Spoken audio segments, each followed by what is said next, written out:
Part 1, The Initiation. Chapter 1, A Fall from Grace. Imagine an environment that is the most unconditionally loving, kind, gentle, and safe place there is. A comfortable home where you can be the fullest, most authentic, joyful, and unique version of yourself. A place where there's no pain, no suffering, no loneliness, and nothing to fear. You can't die or be hurt here. There's no such thing as disease, and you can't lose any part of yourself. Also, there's no such thing as time, no rush or urgency, no fatigue, and no sense of lack. Furthermore, this safe space is a place of infinite connection and consciousness. While you are here, you experience your own infiniteness and a deep knowing that you are one with everything in the universe, and that the universe is love. In your infiniteness, whatever you imagine happens immediately, whether it's creating a dream or wanting to understand a universal question. You are also surrounded by the most beautiful sceneries and heavenly sounds. You are supported at all times. You have infinite energy and you have infinite connection to love. You are love. This is where we come from. This is our home. We are not just spiritual beings, we are love in spiritual form. And many of us are interested in discovering new depths of our infinite self and our relationship to love. With this in mind, some of us decide to come to Earth and experience an illusion of separation from love and oneness. The only way to create this illusion is to agree to have our awareness of the truth forgotten once we come into human form. This allows for the opportunity for us to go on a journey of awakening, to see if we can reawaken our conscious selves while being human, thereby bringing love to Earth for all to benefit. This is no easy task because being in the physical realm gives us the illusion that we are limited physical beings who can experience things like disease, hunger, pain, and death. Furthermore, in being here, we are stripped of our awareness of the spiritual realms, which makes these places and our spiritual allies invisible. Beyond this, we come into a world that has mostly forgotten who we truly are, and instead we are consumed by superficial addictions to things that don't meet our emotional and spiritual needs. This means that when we are born, we are initiated into a human species that is not healthy and doesn't have the spiritual tools we need to awaken. What this also means is that for most of us, there is a good chance that we too are going to be put to sleep and buy into the superficial reality until we are able to heal and wake back up to more important truths. The good news is that we put many mechanisms in place before we come to Earth to help us wake back up to our love and infiniteness. Also, because we are infinite loving beings, we each carry the light of love within us, a light that can never be put out, even in the most trying of times.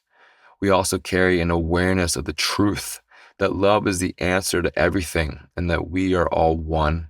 Even in the darkest, most disconnected moments, this awareness of love is always knocking on our door, trying to help us wake up. It takes a brave soul to embark on this journey, even if we know that in the end we are infinite and everything will always be okay. Additionally, we would never take a journey like this without help and support, which is why we enlist a lot of spiritual allies and helpers to be with us along the way. Some of these spirits come to Earth with us and play important roles in our lives, and we do the same for them. Not only do we help each other feel loved and supported along our journeys, but we also help each other dig deep for truth so that we can grow and evolve in the ways we hope for. Before coming to this physical dimension, we meet with our community of spirits and figure out what our goals are for this upcoming life adventure. What time period should we exist in? What type of body should we choose? What culture and social position would allow us for the best possible outcomes? This is all pre-planned, while at the same time, we are fully aware that once we come to Earth, our awareness of this premeditated path will be taken from us and we will be at the mercy of our experiences and choices. This is one of the most interesting parts of this realm, trying to figure out our path while moving through the dark. Upon entering a physical body, all of our awareness is restricted.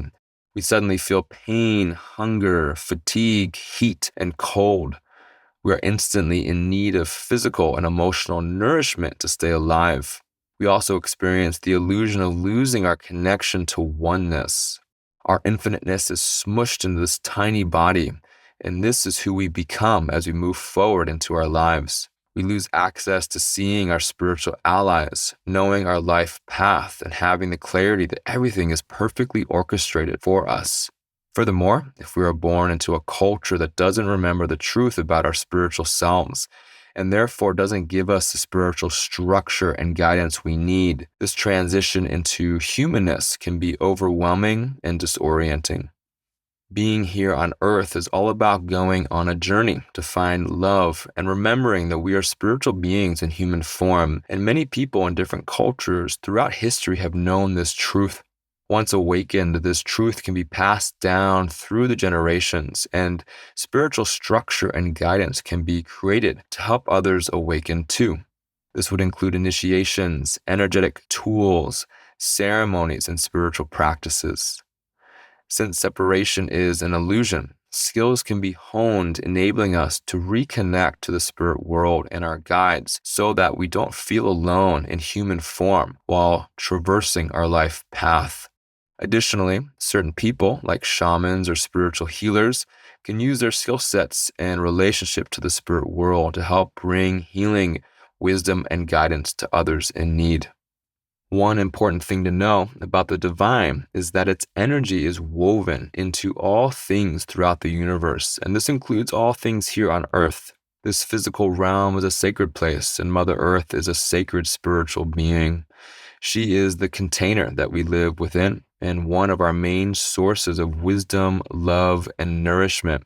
Indigenous cultures around the world were aware of the sacredness of the earth and how much we depend on her, and they had long-standing traditions, ceremonies, and beliefs that helped people maintain a close, loving, and respectful relationship with her. Furthermore, Mother Earth is the one who has provided us with these amazing physical bodies, and therefore, she can teach us how to best utilize the body's wisdom. And last, because the Earth is a divine spiritual being, it is through connecting with her that we can reconnect to the spiritual realm. However, the only way to do this is to move beyond what we see in front of our eyes and remember that the divine is present in all things. Even though we have chosen a physical reality to play in, nothing can ultimately contain the truth of who we are and how our spirit operates. Because of this, we are still very attuned to and influenced by the energy around us and the oneness that we are a part of. Also, our internal compass, our intuition, is calibrated around love, which means that when we have the love we need, we gain energy and our body and spirit feels better. And when we are too far from love, we lose energy and don't feel as good. Thankfully, we inhabit an amazingly intelligent physical body that is highly sensitive to energy and very good at tracking and reading it. If we are taught how to listen to it and use it properly, it is a powerful tool on our path. Part of this energetic sensitivity includes being able to connect to the spirit world and our guides at all times. They are always here with us, talking to us, helping us, and it is easy to tune into this connection if we are shown how to do it. Everything on this planet has an energetic signature, and our bodies are incredibly aware of all the different energies we are surrounded by at all times. For example, when someone has hidden intentions and yet is smiling at us and treating us in kind ways, those hidden intentions have an energy that the body picks up. We end up feeling unsure or uneasy with someone like this, even if we don't understand why.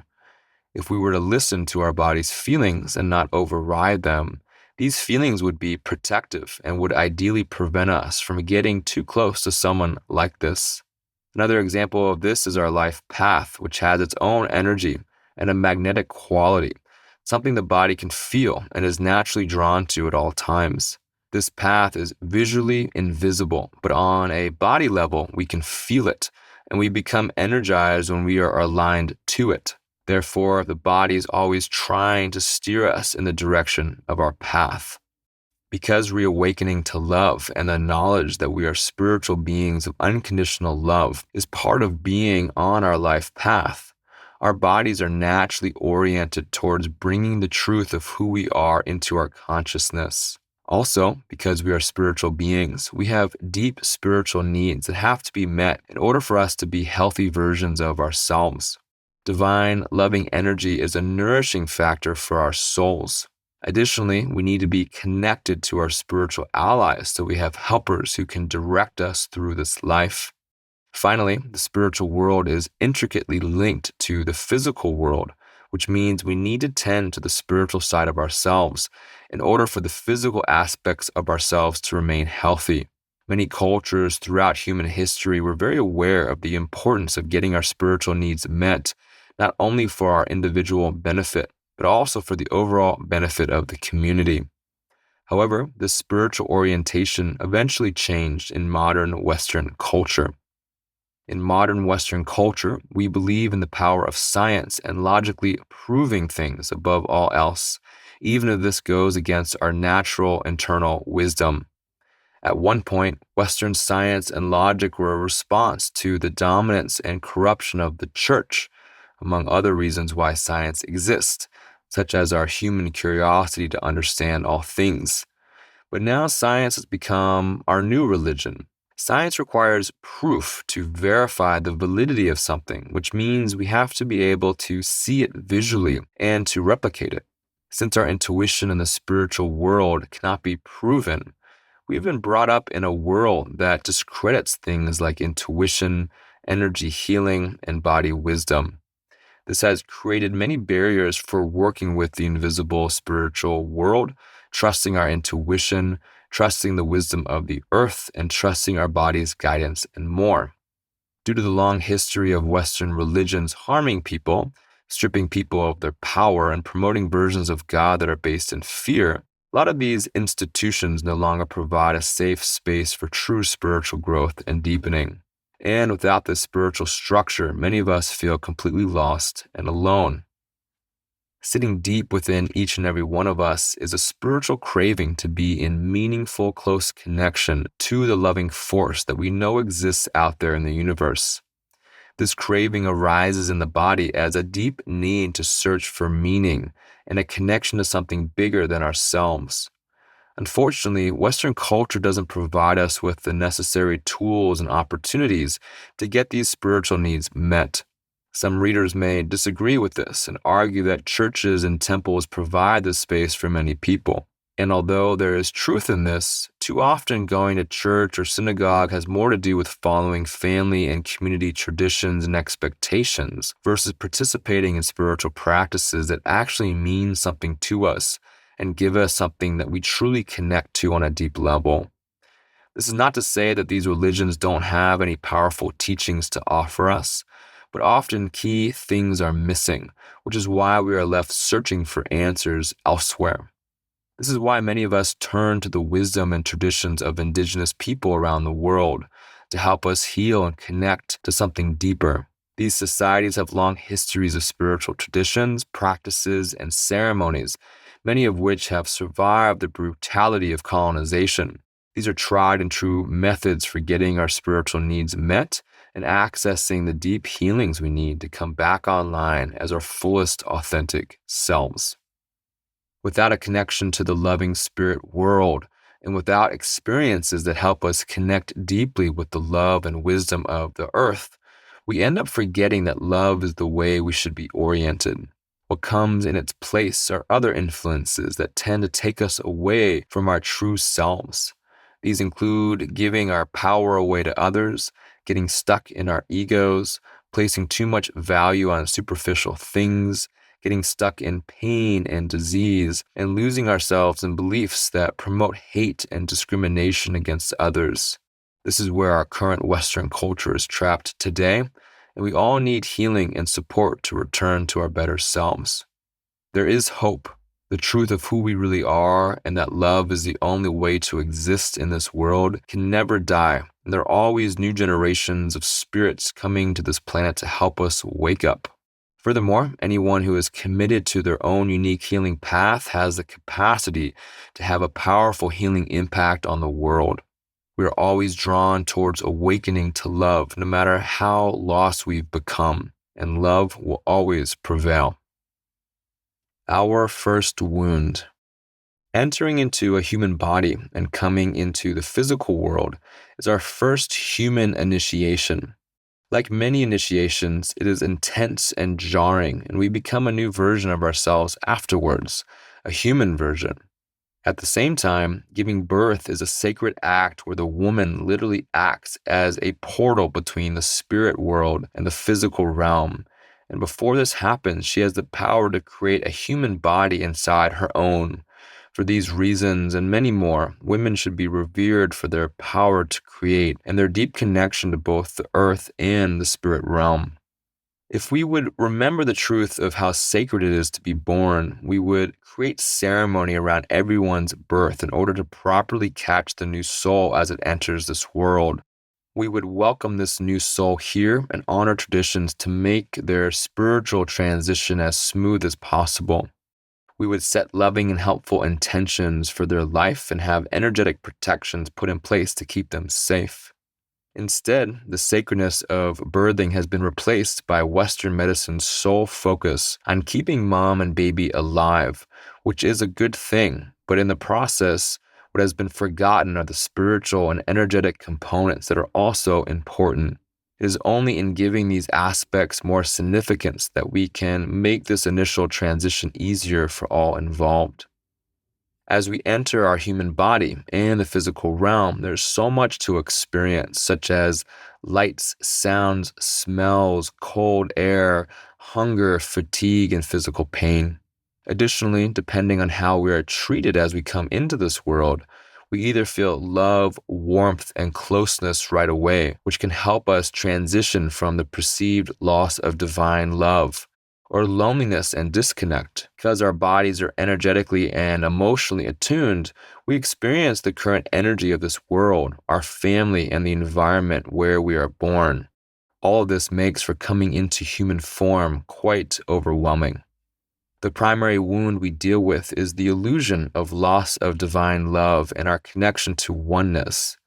And because we lose most of our awareness about who we are and where we come from, we can experience a feeling of abandonment and disorientation. This can be confusing for our souls because we know that Divine Mother is unconditionally loving and she would never abandon us. And yet, as we become human, she is nowhere to be found. All of this is to bring attention to our first human wound, which comes from the illusion of the loss of love and the loss of our spiritual awareness. As part of this injury, we also need to include how we experience entering into this world and any pre-birth trauma. Thankfully, there are now many therapeutic modalities that hold healing space for pre-birth, birth, and family trauma.